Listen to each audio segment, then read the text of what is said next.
Between the frozen taiga of Siberia and the Great Wall of China lies a realm that time seems to have forgotten. This is a land defined not by borders, but by the horizon. Welcome to Mongolia, the land of the eternal blue sky. For many of us, the world has become a crowded place, filled with the hum of engines and the glow of screens. But here, in the heart of North Asia, the silence is so profound it feels like a physical presence. Imagine a territory twice the size of Texas, yet home to fewer people than the city of Chicago. It is one of the last true wilderness frontiers on our planet, where the nomadic life is not a relic of the past, but a vibrant, breathing reality. It was here, over 8 centuries ago, that a young boy named Temujin rose from the hardships of the steppe to become Genghis Khan, founding the largest land empire in human history. They say he once found a golden whip on these plains, a sign of his destiny to unite the tribes. Today, that spirit of survival still echoes in the wind. But what does it take to endure in a place where the temperature can swing 80 degrees in a single day? How do both man and beast find harmony in a landscape that is as brutal as it is beautiful? Join us as we journey into the vastness to witness a story of resilience, freedom, and the unbreakable bond between a people and the wild. Our journey begins in Ulaanbaatar, a city that breathes with a rhythm unlike any other capital on earth. Nestled in the valley of the Toul River and guarded by sacred mountains, this is the heartbeat of modern Mongolia. For an American traveler, the first sight of this city is a study in contradictions. High-rise glass towers and luxury hotels reach for the clouds, reflecting the sun's glare. Yet in their shadows, the white felt tents known as gers still stand defiant. Ulaanbaatar was not always a city of concrete and steel.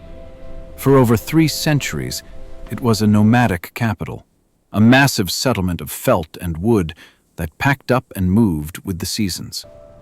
It wasn't until 1778 that it finally settled here, but the soul of the nomadic life never truly stayed still. Today, nearly half of the nation's population calls this place home, making it a bustling island of humanity in a sea of wilderness. As you walk through Sukhbatar Square, the vast open space at the city's core, you feel the weight of history. A massive bronze statue of Genghis Khan gazes out from the government palace, his eyes fixed on the horizon, as if still surveying his empire. For the elders who gather here, he is more than a conqueror. He is the father of their identity, a symbol of the survival and unity that allowed a group of scattered tribes to change the course of human history. Yet, just a few blocks away from the central traffic, the air fills with the scent of juniper incense and the low hum of chanting. At the Gandan Monastery, golden Buddhas tower over pilgrims who have traveled hundreds of miles from the deep steppe. These ancient temples and the winter palace of the Bogd Khan serve as silent witnesses to a time before the Soviet era, preserving the spiritual essence of a people who have always looked to the heavens for guidance. Ulaanbaatar is a city in a hurry to reach the future, but it refuses to let go of its past. It is a gateway, a place where the comforts of the 21st century meet the raw, unyielding power of the great steppe. It reminds us that even as we build skyscrapers, our roots remain buried deep in the soil of our ancestors. From here, the paved roads soon fade into dirt tracks, and the city's roar is replaced by the eternal song of the wind, beckoning us further into the true wilderness. To understand the spirit of this land, one must travel east of the capital to the valley of Tsonjin-Boldok. It is here, rising like a silver mirage against the emerald grass, that the spirit of Genghis Khan takes a physical form that defies imagination. A massive, stainless steel monument of the great Khan on horseback stands 40 meters high, shimmering under the eternal blue sky. It is the largest equestrian statue in the world, marking the very spot where legend says a young Temujin found a golden huipan omen that he would one day rule the world. For the American observer, this is not merely a tribute to a warrior. It is a monument to the birth of a nation's soul. Before Genghis Khan, there was no Mongolia, only scattered tribes fighting for survival in a brutal landscape. He gave them a name, a code of laws, and a vision that stretched from the Pacific to the gates of Europe. Even today, his influence is woven into the fabric of the nomadic life. He is the silent patriarch who watches over every shepherd and every herd. A reminder that from the harshest beginnings, greatness can be forged. The historical wilderness where he once rode remains largely unchanged since the 13th century. There are no fences here, no property lines, only the vast, rolling hills that witnessed the thunder of the Mongol cavalry. Standing at the head of the great Khan's horse on the statue's observation deck, you look out over a horizon that seems to go on forever. It is a view that humbles the heart and stirs the imagination. In this silent expanse, you begin to realize that the empire Genghis Khan built was not just one of land, but of endurance. His people survived by understanding the laws of nature, by moving with the grass, and by respecting the power of the wind. This legacy of survival is what allowed the Mongol culture to outlast the walls of empires that have long since crumbled into dust. As we leave the shadow of the great Khan, we follow the invisible trails he once blazed. The history of this land is written in the hoofprints of horses, and to find the true heart of the steppe, we must look to the creatures that made the empire possible. For in the world of the nomad, a man without a horse is like a bird without wings, a sentiment that still rings true in the deepest reaches of the Mongolian wilderness. If you ask a nomad where their home is, they might simply point to the back of a horse. In the vast wilderness of Mongolia, the horse is not just an animal, it is the very pulse of life itself. For an American viewer, the sight of a 4-year-old child galloping across the open steppe without a saddle might seem terrifying, but here, it is as natural as breathing. They say a Mongolian is born in a gur, but raised on horseback. This is the foundation of their survival, a bond forged over thousands of years under the open sky. To the people of the steppe, the horse is the ultimate companion. It provides transportation across roadless terrains, power to move their homes, and even sustenance. During the brief, vibrant summers, nomads harvest mare's milk to create airag, a fermented traditional drink that is shared with every guest who enters a liu.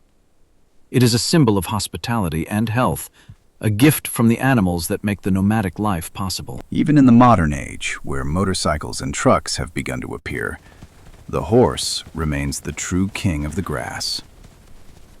In the history of Genghis Khan, it was the small, sturdy Mongolian horse that conquered the world. These animals are built for endurance, not just speed. They can withstand the blistering heat of July and the bone-chilling winds of January, finding grass beneath the snow where other breeds would perish. This grit is a reflection of the Mongolian people themselves, a quiet, unbreakable strength that values freedom above all else. When you watch a herd of hundreds moving together like a single wave across the wilderness, you see the definition of untamed beauty. The spiritual connection goes even deeper. The horse is a recurring theme in the Morin Kur, or the horsehead fiddle, the national instrument whose melodies mimic the sound of hooves and the whistling wind. It is believed that a horse's spirit protects its owner, and in death, many believe these loyal creatures carry the souls of the departed to the next world. It is a level of respect that borders on the sacred. A reminder that in the quest for survival, we are never truly alone if we have a loyal friend by our side. As the sun begins to set, casting long golden shadows over the hills, the horses are gathered near the encampments. There is a peace here that is hard to find in the bustling cities of the West. It is the peace of knowing exactly where you belong in the great cycle. But while the domestic horse is the partner of man, there is another, more ancient spirit that still haunts the distant ridges, a ghost of the past that nearly disappeared forever from the Mongolian wilderness. Deep within the rolling hills of the Kastane Naru National Park, a shadow moves against the limestone outcrops. It is not the lean, elegant silhouette of a domestic horse, but something sturdier, more ancient. This is the Przewalski's horse, known to the locals as the Taki.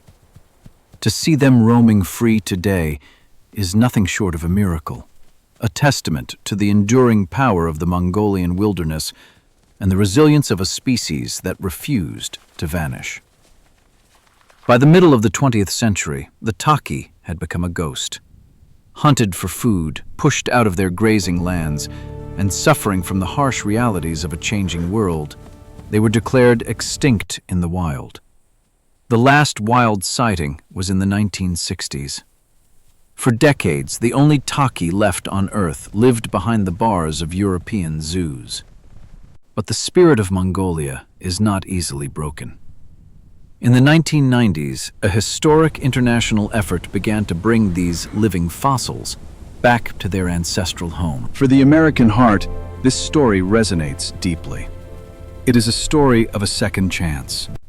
The Taki is the only true wild horse remaining in the world, unlike the Mustangs of the American West, which are descended from escaped domestic stock. The Taki has never been tamed. With their thick necks, upright manes like a brush, and dun-colored coats, they carry the raw DNA of the Ice Age. Watching a stallion lead his harem across the ridge, you are looking at the same animal that Genghis Khan would have seen 8 centuries ago. Their survival in the wild is a daily battle. They must navigate the extreme temperature swings of the steppe and find water in a land where it is a precious currency. Yet they have adapted. They are more than just animals. They are a symbol of Mongolian pride. Their return has revitalized the ecosystem, proving that when we give nature enough space, the wilderness has an incredible capacity to heal itself. Today, hundreds of Taki gallop across the protected valleys of Mongolia. They serve as a bridge between the ancient past and a hopeful future. But as we move further south, away from the green meadows and into the vast, sun-scorched horizon, the landscape begins to change. The grass thins, the rocks grow sharper, and we enter a world where only the most specialized masters of survival can endure. We are heading into the heart of the legendary Gobi. As we journey southward, the emerald carpet of the steppe begins to fray, revealing a rugged, scorched landscape that seems to belong to another planet. This is the Gobi Desert, a name that translates simply to waterless place. But for the American observer, the Gobi is not what you might expect. It is not a vast ocean of shifting sand dunes like the Sahara. Instead, it is a formidable mosaic of blackened gravel plains, jagged mountain ridges, and hidden canyons that hold the secrets of prehistory. The Gobi is a land of terrifying extremes. In the height of summer, the sun beats down with a merciless intensity, pushing temperatures toward 104 degrees Fahrenheit. Yet, because this is a high-altitude desert, the nights can be bone-chillingly cold. It is a place where survival is measured in drops of water and the ability to endure. For the elders who have spent their lives here, the Gobi is not an enemy to be conquered, but a powerful entity to be respected. They understand that in this wilderness, nature does not offer second chances. Despite its reputation as a wasteland, The Gobi is a sanctuary for some of the rarest creatures on Earth. It is the only place where the world's last wild two-humped camels roam, and where the elusive Gobi bear, the only desert-dwelling bear in existence, clings to life in the mountain shadows. These animals are the ultimate masters of the nomadic life, moving constantly across hundreds of miles to find the sparse vegetation and hidden springs that allow them to persist. The silence here is heavy, broken only by the whistling wind or the occasional rumble of a distant sandstorm. It was in these very cliffs, at the flaming red cliffs of Bayan Zag, that world-renowned explorers first discovered dinosaur eggs, proving that this arid wilderness was once a lush cradle of life. This sense of deep time hangs over the Gobi, reminding us that empires, both human and animal, are often at the mercy of the shifting climate. Living on the edge of this vast desert requires a level of grit that is hard to find in our modern, climate-controlled world. But for the people of Mongolia, the Gobi is a place of profound beauty and spiritual clarity. It is a reminder that life, even in its most fragile forms, can find a way to thrive in the most hostile environments. And as we look closer at the shimmering heat of the horizon, we see the silhouettes of the Gobi's most iconic inhabitants, marching steadily through the dust. In the heart of the Gobi Desert, where the heat shimmers off the stones and water is a distant memory, a legendary silhouette appears. This is the Bactrian camel, the magnificent two-humped giant of Central Asia. To the nomads of the south, this creature is more than livestock. It is a lifeline. While the one-humped camels of Arabia are built for the heat, the Mongolian Bactrian is a marvel of survival, engineered by nature to endure a world where the mercury swings from scorching fire to lethal ice.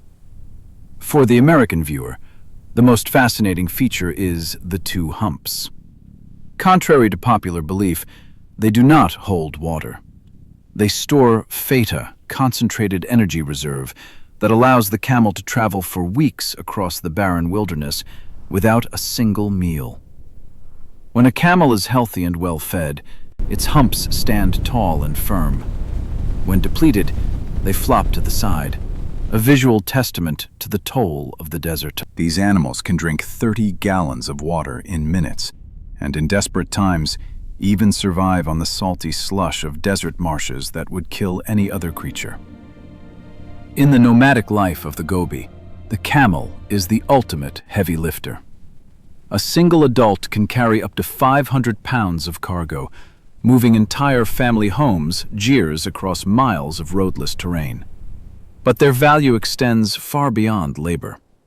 Their thick, soft wool is harvested in the spring to be woven into the warmest garments on earth, essential for surviving the Mongolian winter.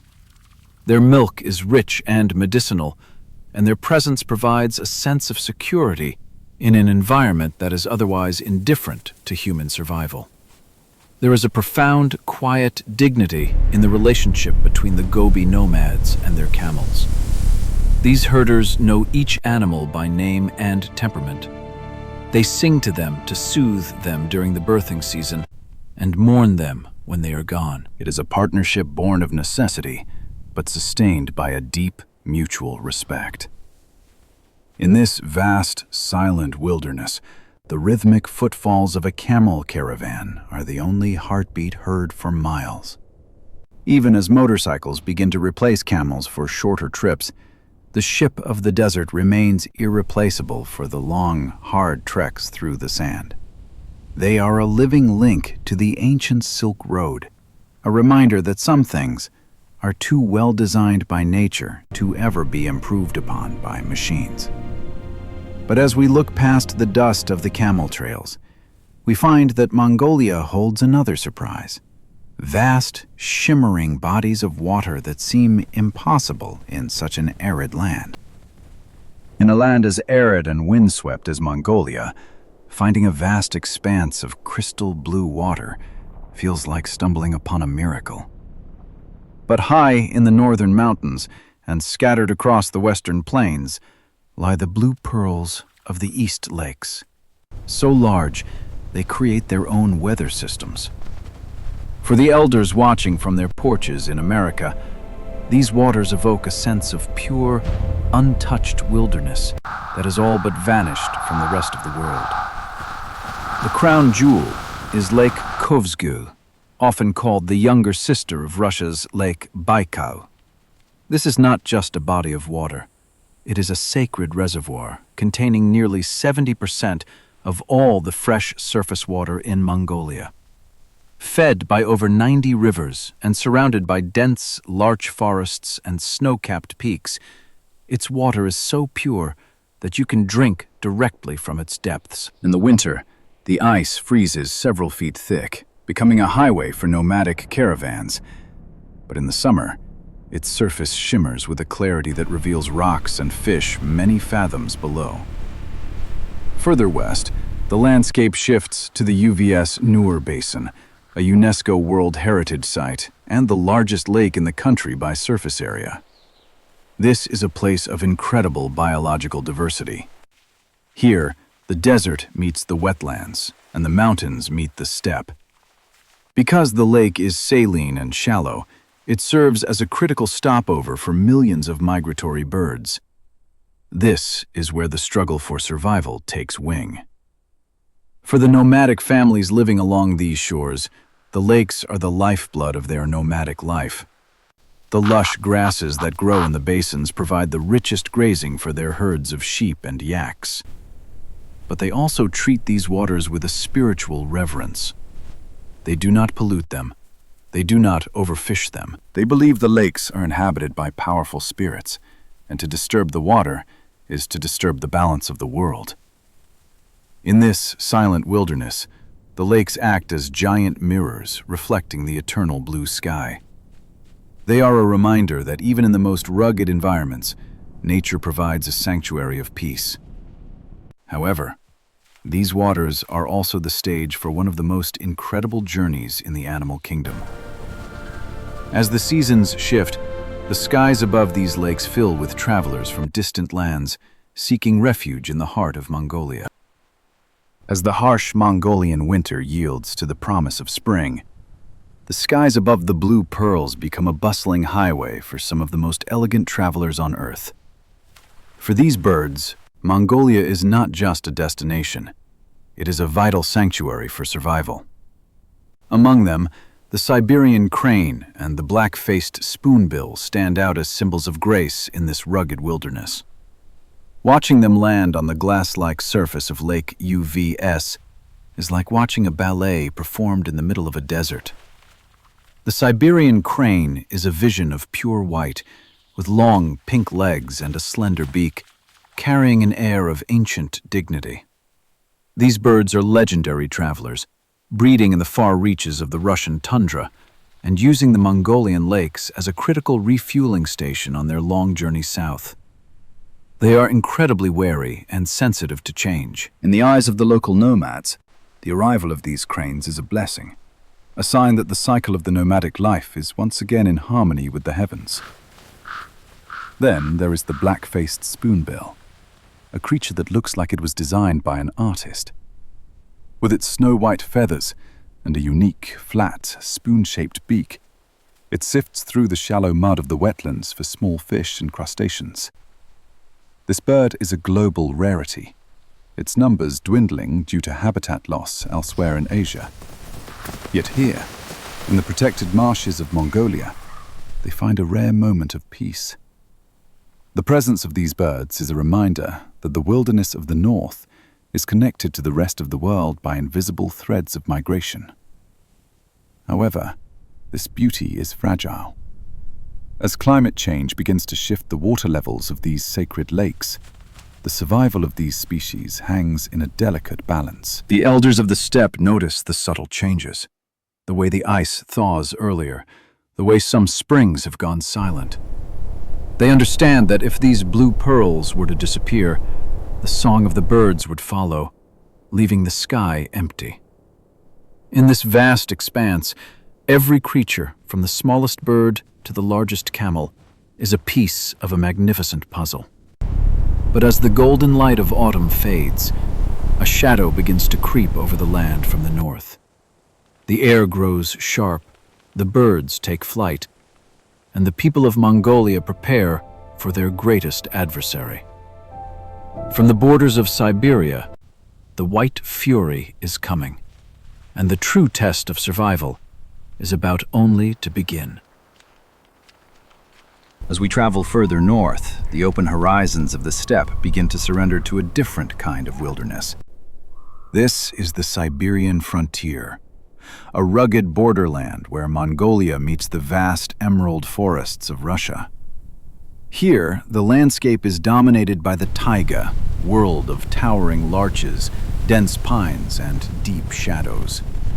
For an American viewer, it is a scene that evokes the wild spirit of Alaska, but with a history that is uniquely Central Asian. The air here is different. It is heavy with the scent of pine resin and the cold breath of the north. This region is the cradle of Mongolia's great waters. The Selenge River, the country's most powerful artery, begins its long journey here, carving through the mountains and feeding the lush wetlands that sustain the nomadic life. Unlike the arid south, this is a land of abundance, but it is an abundance that comes with a price. The winters here are longer, the snow deeper, and the predators more formidable. In the heart of this forest, the nomadic traditions take on a unique form.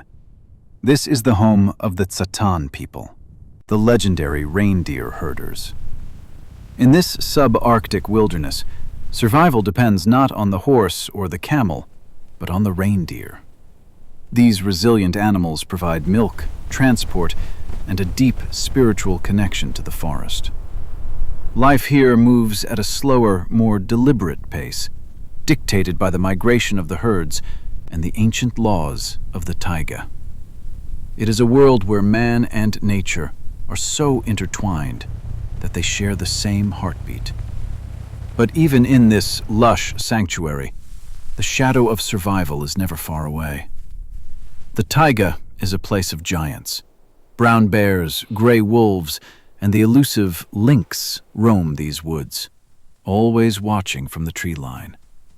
It is a constant reminder that, in the true wilderness, we are guests in a realm ruled by older, wilder forces. For the elders who inhabit these woods, every tree and every stream has a story, a lesson in how to live with respect for the land. As we stand on the banks of the Selenge, watching the dark waters swirl toward the horizon, we feel the immense scale of this country. From the burning sands of the Gobi to the frozen forests of the north, Mongolia is a land of epic transitions. But the greatest transition of all is not one of geography, but of season. The wind is shifting, carrying a bite that warns of the coming Dzud, the white terror that tests the very soul of the nomadic life. In the modern world, we often think of winter as a season of holidays and cozy fires. But in the vast wilderness of Mongolia, winter is an apex predator. When the sun hangs low and pale on the horizon, the temperature begins a relentless plunge, often dropping to a bone-shattering 50 degrees Fahrenheit. This is the time of the Dzuda, natural phenomenon unique to this land, where a summer drought is followed by a winter of such extreme snow and ice that survival becomes a miracle. For the American heart, it is difficult to grasp the sheer scale of this white terror. Imagine a landscape where the grass is not just covered by snow, but encased in a thick, impenetrable layer of ice. The horses, sheep, and cattle, the lifeblood of the nomadic life, can no longer reach the food beneath. They wander the frozen plains, their breath turning to ice on their muzzles, until their strength simply gives out. In a bad Dzud year, millions of animals can perish in a single season, leaving nomadic families with nothing but the clothes on their backs and the silence of the steppe. Inside the gers, the struggle is just as intense. The felt walls, which were cool in the summer, now become the only barrier against a wind that can cut through steel. The stove at the center of the tent is kept burning day and night, fed by dried dung or wood hauled from the distant taiga. This is where the wisdom of the elders is most precious. They know how to shelter the weakest lambs inside the leu with the family, how to ration the remaining meat, and how to keep hope alive when the world outside has turned into a white void. But the Dzud is not just about death. It is the ultimate test of the Mongolian spirit. It is a time of profound community. Families who are miles apart will risk their lives to check on a neighbor, sharing what little they have left. This resilience is what allowed the descendants of Genghis Khan to endure for centuries. They do not complain about the cold. They endure it. They understand that the wilderness is a harsh teacher, and that life is a gift that must be fought for every single day. As we witness the silent endurance of a nomadic family huddling around a flickering flame, we realize that Mongolia is not just a place on a map. It is a testament to human grit. But even in the deepest freeze, life finds a way to adapt. Out on the plains, a creature with a prehistoric face is using a remarkable biological tool to breathe in this lethal air, proving that nature always has a plan for survival. Amidst the howling winds of the White Terror, a strange prehistoric silhouette moves across the frozen plains of western Mongolia. With a face that seems to belong to the age of mammoths, the saiga antelope is a true survivor of the Ice Age. For an American audience, the saiga is a curiosity of nature. But in this unforgiving wilderness, its bizarre appearance is actually a masterpiece of biological engineering designed for one thing: survival. The most striking feature of the saiga is its oversized, bulbous nose that hangs down over its mouth like a short trunk. This is not a mistake of evolution.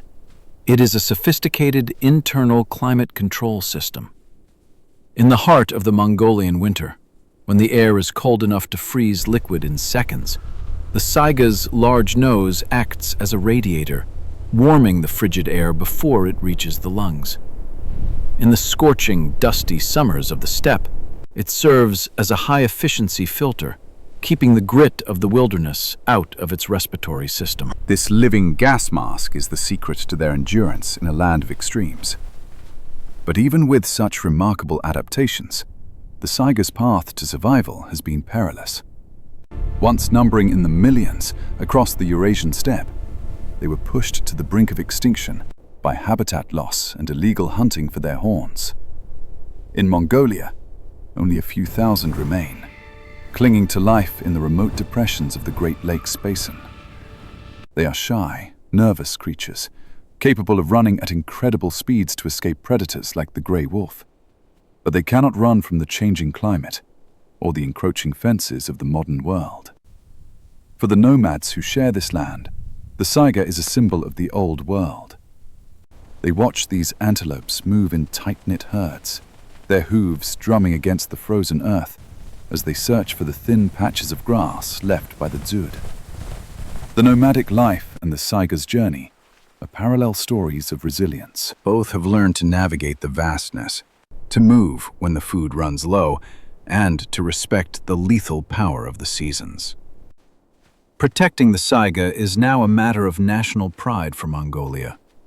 International conservationists and local rangers work together to monitor the herds, ensuring that this ancient wanderer does not become a ghost of the past like the mammoths before it.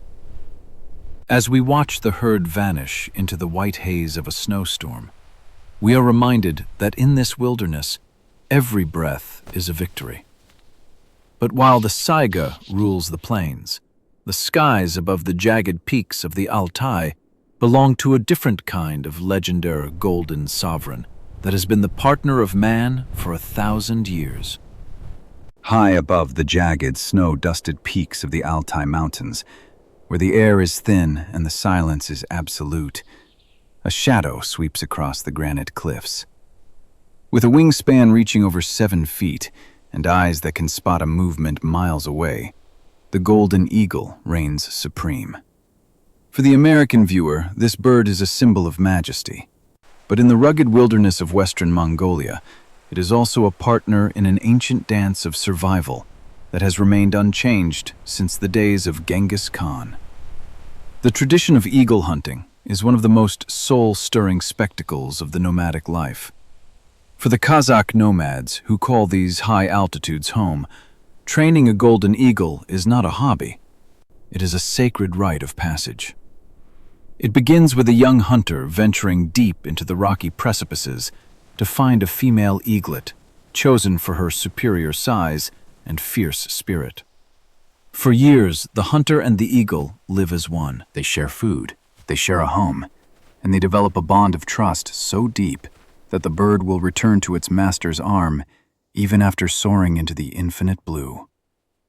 When winter tightens its grip and the fox and marmot emerge against the white snow, the hunt begins. Clad in heavy furs, the hunter sits atop his horse on a mountain ridge, the eagle perched on his gloved hand. When the prey is sighted, the hood is removed, and with a piercing cry, the sovereign of the sky is released. Watching the eagle dive at speeds of over 150 miles per hour is a masterclass in the raw power of the wilderness. It is a clean, ancient struggle for survival, a testament to the skill of the hunter and the lethal grace of the bird. But this partnership is not forever. In a final act of profound respect, after 7 or 8 years of service, the hunter takes his eagle to a high mountain peak, offers it a final meal, and releases it back into the wild. It is a heartbreaking and beautiful farewell, ensuring that the lineage of these magnificent creatures continues in the wilderness. This philosophy of taking only what you need is the heartbeat of the nomadic life, a lesson in conservation that the modern world is only now beginning to relearn. As the eagle disappears into the clouds, we are reminded that in Mongolia, freedom is the highest currency. Yet, beneath the soaring flight of the eagles, in the crevices of the rocks, in the shadows of the boulders, other masters of disguise are playing a much quieter game of hide-and-seek. These are the ghosts of the mountains, creatures so elusive they are rarely seen by human eyes. While the golden eagle claims the sky, the rocky fortresses of the Altai and the Gobi outskirts belong to the masters of the shadows. For the American viewer who appreciates the understated wonders of nature, there is no creature more captivating than the palace cat, or mano. This is not the sleek feline of the jungle. It is a compact, grumpily adorable ball of fur, designed to vanish into the grey stones of the Mongolian wilderness. With its flat face, low-set ears, and the thickest coat of any cat on Earth, it is a specialist in the art of staying invisible. Watching a palace cat hunt is like watching a stone come to life. It moves with a slow, deliberate waddle, its short legs keeping it low to the frozen ground to avoid detection by predators. Its survival depends on its incredible patience and its coat, which mimics the texture of the lichen-covered rocks perfectly. In the world of the nomadic life, where even the wind can be a threat, this little cat is a reminder that sometimes the most successful strategy is simply to endure in silence. Higher up, where the cliffs become vertical and the air grows thin, lives the giant among sheep, the Altai Argali. These are the largest wild sheep on the planet, and they are a sight to behold. A mature ram can weigh as much as 400 pounds, carrying a pair of massive, spiraling horns that look like they were carved from the mountain itself. These horns, which can grow up to 6 feet in length, are not just for show. They are the tools of a brutal ritual. In the autumn, the cracks of clashing horns echo through the canyons like gunshots as rams fight for the right to lead the herd. For the Argali, survival is a game of verticality. Their hooves are designed to grip the narrowest ledges, allowing them to escape wolves by climbing where no predator can follow. They are the silent sentinels of the wilderness, watching over the valleys from their high-altitude thrones. To the nomadic herders, the argali is a symbol of strength and the untamable spirit of Mongolia. They share these high pastures in a delicate balance, knowing that the mountains are large enough for both man and beast, provided they respect the ancient boundaries. As the stars begin to pierce the velvet darkness of the high Altai, a profound stillness settles over the land. From the tiny, round-faced cat to the massive, horn-crowned sheep, every creature here has found its niche under the eternal blue sky. We've traveled from the bustling streets of Ulaanbaatar to the loneliest peaks of the frontier, witnessing a story of survival that has played out for millennia. Now, as our journey nears its end, it is time to reflect on what this vast, wild land can teach us about our own place in the world. As the sun dips below the horizon, painting the Mongolian sky in bruised purples and burnt oranges, a deep, ancient stillness settles over the earth. We have traveled thousands of miles across this vast wilderness, from the high-tech streets of Ulaanbaatar to the silent gravel plains of the Gobi Desert. We have seen the thunder of the Przewalski's horse and felt the freezing breath of the Dzud. But more than just landscapes, we have witnessed a way of being that the modern world has largely forgotten. In Mongolia, survival is not a victory over nature, but a conversation with it. The nomadic life is a testament to the fact that humanity can thrive not by bending the world to its will, but by moving in rhythm with its seasons. It is a philosophy passed down from the time of Genghis Khan to take only what is needed, to respect the spirit of every mountain and stream, and to understand that we are but a small part of a much grander design. For those of us watching from a world of fences and schedules, the Mongolian steppe offers a rare gift, the realization that true freedom still exists. It exists in the flight of the golden eagle, in the steady march of a camel caravan, and in the resilience of a people who find joy in a cup of tea amidst a blizzard.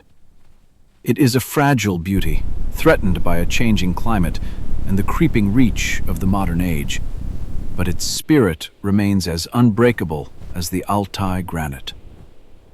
As we leave this land of the eternal blue sky, perhaps we carry a piece of its silence with us. We are reminded that our planet still holds places where the wind is the only clock and the horizon is the only limit. Let us cherish and protect these final frontiers of the wilderness, for in their survival, we find the strength of our own. Thank you for journeying with us through the heart of the East. If this story of endurance and beauty touched your heart, we invite you to join our community. Subscribe and share your thoughts below. Have you ever felt the cool of the wild? We read every comment, and your support helps us continue to bring these stories of our magnificent planet to light. Until our paths cross again under another sky, stay wild.